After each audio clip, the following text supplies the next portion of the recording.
নমস্কার বন্ধুরা, Trihans lifestyle and mom চ্যানেলে আপনাদের সকলকে স্বাগত জানাই। আজকে নিয়ে চলে এসেছি আপনাদের ছোট্ট সোনামণিদের জন্য একটা দুর্দান্ত স্বাদের ও স্বাস্থ্যকর বিকেলে খাবার রেসিপি।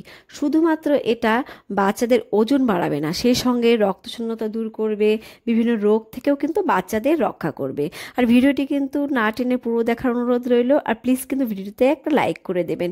আর চ্যানেলে যদি নতুন হয়ে থাকেন অবশ্যই কিন্তু চ্যানেলটাকে সাবস্ক্রাইব করে বন্ধু হয়ে পাশে থাকবেন। আর এই মূল ভিডিওতে কিন্তু আমি চলে এসেছি। আর আজকের ভিডিওর জন্য কিন্তু আমি নিয়ে নিয়েছি একটা আলু আর নিয়ে নিয়েছি একটা বিটরুট। এইবারে কিন্তু আমি এগুলোর খোসা ভালো মতো করে ছাড়িয়ে নেব। আলুতে কিন্তু প্রচুর পরিমাণে পটাশিয়াম ও ফাইবার থাকে, যা কিন্তু শিশুদের হৃদরোগ প্রতিরোধ করতে সাহায্য করে। এছাড়া রয়েছে ফোলেট, রয়েছে আয়রন, ভিটামিন বি6, জিঙ্ক এবং রয়েছে ভিটামিন সি, যা কিন্তু শিশুদের রোগ প্রতিরোধ ক্ষমতা বাড়ায় এবং মস্তিষ্ক বিকাশেও সাহায্য করে।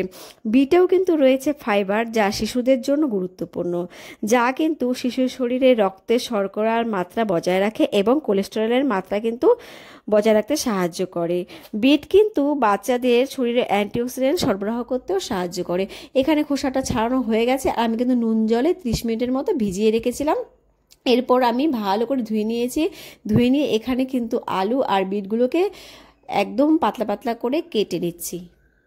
বাচ্চাকে কোনো ফল বা সবজি খাওয়ানোর আগে 30 মিনিট কিন্তু ভিজিয়ে রাখতে হবে। এক্ষেত্রে কিন্তু সেই সবজি বা ফল থেকে কিন্তু কীটনাশকটা অনেকটাই হ্রাস পেয়ে যাবে। তো চলে এলাম মূল রান্নায়। এখানে কিন্তু আমি বসিয়ে দিয়েছি একটা প্যান, এরপর দিয়ে দিচ্ছি পরিমাণ মতো জল। তো এখানে আমার জল দেওয়া কমপ্লিট। এইবারে কিন্তু আমি সেই কেটে রাখা আলু আর বিটগুলোকে এখানে দিয়ে নেব, দিয়ে কিন্তু কিছুক্ষণ রান্না করে নেব। 6 মাস বয়স থেকে কিন্তু বাচ্চাকে অল্প অল্প করে বিট বা আলুর কিন্তু পিউরি তৈরি করে খাওয়াতে পারেন। তবে কিন্তু কখনোই দু রকম একবারে বাচ্চাকে দেওয়া যাবে না। যে কোনো একরকম সবজি বা ফল বাচ্চাকে দিতে হবে, আর সেটা কিন্তু পরপর 3 দিন দিতে হবে। বাচ্চাকে যদি ধরুন আজকে আলু দিলেন, তাহলে কিন্তু পরপর 2 দিন আলু দেবেন। এক্ষেত্রে কিন্তু বাচ্চার কোনো সমস্যা হলে আপনারা বুঝতে পেরে যাবেন। আর এখানে আমি বিট ব্যবহার করেছি। বিট কিন্তু প্রচুর পরিমাণে পুষ্টিগুণ রয়েছে। আর বিটে রয়েছে vitamin A, vitamin B, vitamin C, এমনকি ভিটামিন কে ও ই, এবং রয়েছে পটাশিয়াম, ক্যালসিয়াম, ম্যাগনেসিয়াম। এছাড়া রয়েছে লোহাসহ প্রচুর পরিমাণে ভিটামিন ও খনিজ, যা শিশুর ডায়রিয়া, রাতকানা, বেরিবেরি, রিকেট, অস্টিওম্যালিসিয়া সহ বাচ্চাদের বিভিন্ন কিন্তু কঠিন রোগের ঝুঁকি কমায় এবং কিন্তু হ্রাসও করে। এছাড়া কিন্তু বিটে রয়েছে আয়রন, যা কিন্তু বাচ্চাদের রক্ত স্বল্পতাও দূর করতে সাহায্য করে। বিটরুট কিন্তু বাচ্চাদের কিডনি পরিষ্কার করতেও সাহায্য করে। বাচ্চাদের জন্য আলুও কিন্তু খুবই উপকারী। আলু কিন্তু বাচ্চারা খুব সহজেই হজম করতে পারে। এছাড়া কিন্তু আলুতে রয়েছে ভিটামিন, খনিজ ও কার্বোহাইড্রেট, যা কিন্তু শিশুর শরীরে শক্তি সরবরাহ করে। এছাড়া কিন্তু বিভিন্ন পেটের সমস্যাও দূর করতে আলু সাহায্য করে। এখানে কিন্তু বিট আর আলু খুব সুন্দরভাবে সেদ্ধ হয়ে গেছে। আর বাচ্চাকে খাওয়ানোর আগে যে কোনো সবজি বা ফল কিন্তু খাওয়ালে সুসেদ্ধ করে নিতে হবে। এরপরে কিন্তু আমি একটা ব্লেন্ডার নিয়ে নিলাম। ব্লেন্ডারের ভেতর আমি কিন্তু এই সবজিগুলোকে দিয়ে নিচ্ছি। বিশেষজ্ঞরা কিন্তু বলে থাকেন, যখন বাচ্চাকে প্রথম প্রথম সলিড শুরু করবেন, তখন যে কোনো সলিড খাবার কিন্তু বাচ্চাকে খুবই অল্প পরিমাণে, অর্থাৎ 1 চামচ থেকে 2 চামচ অফার করবেন, এর থেকে বেশি অফার করবেন না। আর যে কোনো খাবার দিলেই কিন্তু বাচ্চাকে পরপর 3 দিন দিতে হবে। এতে করে কিন্তু বাচ্চাদের বিভিন্ন সমস্যা হলে আপনারা বুঝতে পারবেন।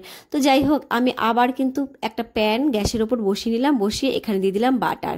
বাটারে কিন্তু রয়েছে হেলদি ফ্যাট, যা কিন্তু বাচ্চাদের ওজন বাড়াতে সাহায্য করে, সেই সঙ্গে কিন্তু মস্তিষ্কের বিকাশেও সাহায্য করে। তো এখানে কিন্তু আমার বাটারটা গলে গেছে। এইবারে কিন্তু আমি দিয়ে দেবো এখানে একটু রসুন কুচি। আমি কিন্তু 1 কোয়া রসুনকে এভাবে কুচি করে নিয়েছি। নিয়ে কিন্তু আমি এবারে কিন্তু ভালো করে ভেজে নেব, যাতে কোনো রকম কাঁচা ভাব না থাকে। রসুন কিন্তু বাচ্চাদের খাওয়ালে অনেক উপকারিতা পাওয়া যায়। রসুন খাওয়ালে বাচ্চাদের সর্দি কাশি নিরাময় হবে। আর খাবারের সঙ্গে যদি কোনো পোকামাকড় অন্ত্রে চলে যায়, সেই কীটগুলোকেও কিন্তু ধ্বংস করতে রসুন সাহায্য করে। এছাড়া ক্যান্সারের ঝুঁকি কমায়, হৃৎপিণ্ডের স্বাস্থ্য ভালো রাখে। তো রসুনগুলো আমার এখানে ভালো মতো ভাজা হয়ে গেছে। এইবারে কিন্তু ব্লেন্ডারের ভিতরে রসুনগুলো দিয়ে দিলাম, আর দিয়ে দিচ্ছি অল্প পরিমাণে বাটার। দিয়ে কিন্তু ব্লেন্ডারটা ঘুরিয়ে নিয়ে আসবো। আর 8 মাস থেকে কিন্তু বাচ্চাকে রসুন খাওয়াতে পারেন। আর রসুন খাওয়ালে যদি বাচ্চার কোনো অ্যালার্জির সমস্যা হতে থাকে তাহলে কিন্তু আপনারা রসুনটাকে স্কিপ করে যেতে পারেন। আপনারা এখানে কিন্তু গোলমরিচের গুঁড়োও ব্যবহার করতে পারেন, তবে 8 মাসের আগে কিন্তু বাচ্চাকে রসুন দেওয়া একদমই চলবে না। তো এবারে আমি খাবারটা আমি বাটিতে ঢেলে নিচ্ছি। আজকের রেসিপিটি কেমন লাগলো আপনারা কিন্তু অবশ্যই জানাবেন। এই পর্যন্ত আমার সঙ্গে থাকার জন্য আপনাদের অসংখ্য ধন্যবাদ। বাচ্চাদের জন্য আরও নতুন নতুন রেসিপি পেতে আমার চ্যানেলটাকে কিন্তু সাবস্ক্রাইব করে অল বাটনে ক্লিক করে রাখবেন, তাহলে কিন্তু সবার প্রথম ভিডিও চলে যাবে আপনার কাছে। ভালো থাকবেন আর বাচ্চাদের ভালো রাখবেন। Bye bye.